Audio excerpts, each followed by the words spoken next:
Thank you very much, Leas-Ceann Comhairle, and I want to thank everybody for their contribution in the debate here this evening.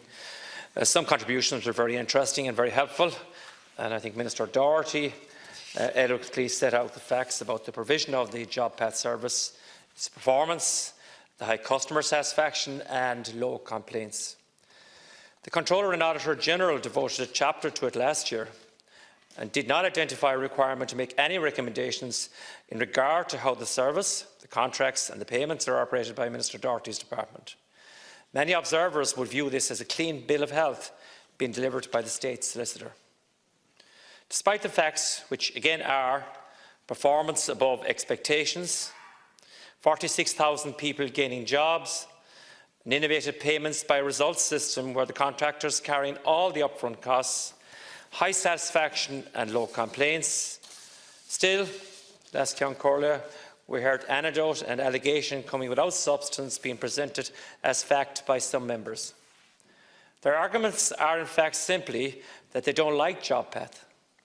It is not about examining the outcomes for each one of those individuals who got a job or having a concern that our citizens have an expectation that they will receive assistance when unemployed and that this assistance will include financial support and support to find another job to re-enter the workforce.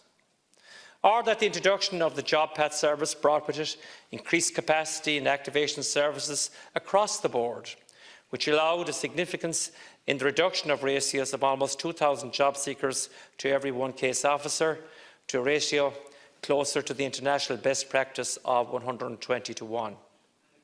Furthermore, the introduction of reduced referrals for the local employment services in 2016 allowed for a more intensive engagement with job seekers, while keeping funding and staffing at previous levels.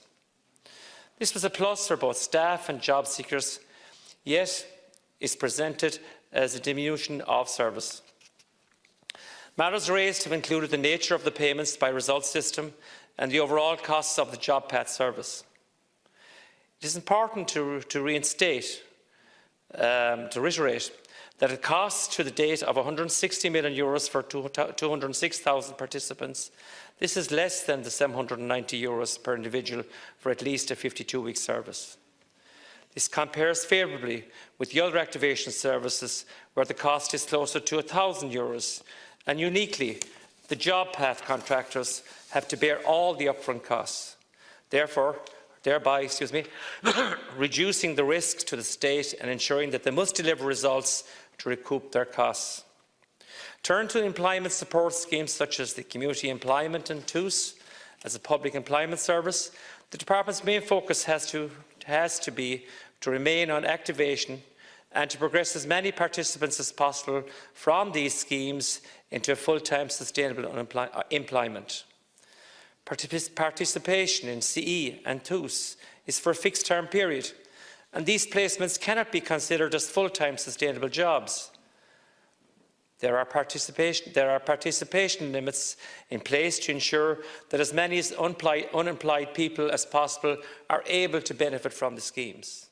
Recently, Minister Doherty announced the establishment of an interdepartmental group to examine the future of community employment social inclusion schemes, with the view to ring-fencing social inclusion places and allow services within the communities to be maintained. Following an early analysis of the Community Employment Programme, a two-strand approach was adopted in 2017, and all community employment placements were categorised into two strands. The social inclusion strand, to acknowledge that not all community employment places were the same, and to provide an opportunity for those who are very distant from the labour market to work and deliver services in their local communities, as some of the speakers have already said. The job activation strand, more directly related to employment opportunities for participants who are long-term unemployed, with the view to providing with more labour market relevant experience. There are currently just over 21,000 participants in the community employment schemes, with 30 to 40% of these placements categorised as social inclusion. However, as the number of community employment places is benchmarked to the number of live register, it is expected the number of places on the scheme will reduce unless the current setup is reviewed. recognising that as unemployment lowers, there will be less demand for activation schemes. The Minister wishes to make a strong distinction between activation schemes and the social inclusion category. These social inclusion placements require a separate focus to ensure that those who are very distant from the labour market and who are interested in working and delivering services in their local community have an opportunity to do so. The work they provide within their communities is essential, and work participants may include vulnerable adults who need additional supports, including older, unemployed workers, persons with disability, travellers and homeless people.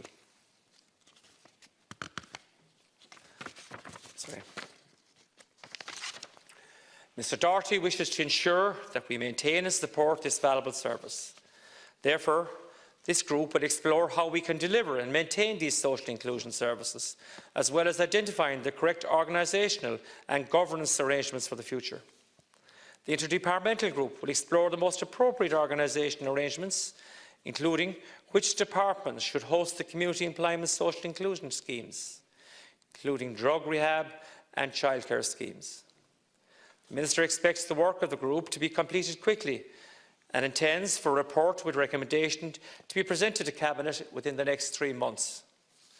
The Department of Employment Affairs and Social Protection also supports some 3,250 participants on the Rural Social Scheme and 139 supervisors who are engaged in supporting almost 2,000 community projects. In 2018, Mr Doherty announced an additional 250 places as part of the programme for government commitment to rural Ireland. Overall, there has been an increase of almost over 30% in the places available under the Rural Social Scheme since 2017, from 2,600 to 3,350. TUS has seen a total of over 53,000 participant places delivered by local development partnership companies since its introduction in 2011. The 12-month duration of the TUS contract was set to ensure that weaknesses identified in other work programmes resulting from longer duration placements were not replicated. It is considered that the existing 12-month placement period adequate to meet the objectives of the initiative, and after 3 years, a person can become eligible for a further 12 months placement on TUS. There are no current plans to extend the duration of placement beyond 12 months. In relation to back to education allowance, I can confirm that there is no restriction on the number of places available to support job seekers through the BTEA. It is a matter for the individual themselves to pursue back to education in consultation with the case officer. As at the end of the year, there was a total of 9,215 participants in the back to education allowance scheme. Last Ceann Comhairle, before concluding, I want to address some of the remarks regarding the use of sanctions. I wish to be clear again that sanctions are a common tool in use in many countries. A sanction in the form of penalty rate may be applied by a deciding officer of the department if a job seeker fails to engage without good cause with the activation process. Deciding officers carefully consider all the facts and circumstances of each case while considering the application of a penalty rate. This process includes written and verbal warnings and an opportunity for the job seeker to engage with the service prior to the application of a penalty rate. If dissatisfied, a job seeker may appeal any decision to the Independent Social Welfare Appeals Officer. Critically, the normal rate of payment is reinstated as soon as the job seeker complies as requested with activation measures. The number of penalty rates applied to any one time is extremely low.